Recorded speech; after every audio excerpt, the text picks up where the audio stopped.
In today's video, I'm going to teach you how to add bullet points in Bluebeam. By the end, you'll be comfortable creating clean, readable bullet lists directly on your PDF using Bluebeam Revu's text tools. First, open your PDF in Bluebeam Revu. If this is a document you'll share or send back to a client, it's a good idea to work on a copy so the original stays untouched. Remember that Revu treats what we're adding as markups, which means you can move, edit, and style them later without changing the underlying PDF content. Next, choose either the text box tool or the type text tool from the markup toolbar.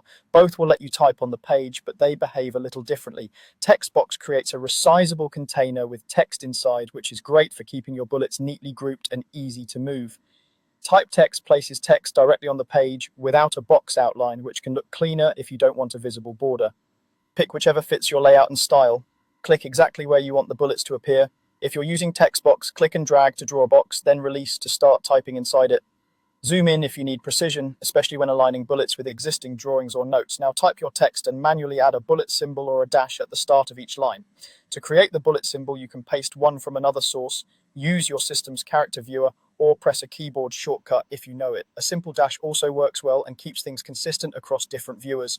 After the symbol, add a space, then your line of text. Keep your sentences short and consistent for quick scanning. Press enter to begin a new bullet. Repeat the symbol and spacing so everything lines up neatly. If you want a second line under a bullet to wrap without creating a new bullet, just keep typing and let the text wrap naturally within the text box, or press Shift Center to add a soft line break. You can also use Tab to create a simple indent if you need subpoints while still using the manual symbol at the start of each line.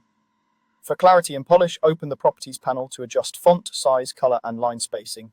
A slightly larger font and clear contrast make bullets easier to read. When you're done, click away to see how it looks on the page and drag to reposition the box if needed. Finally, save your markup so your bullet points stay with the document.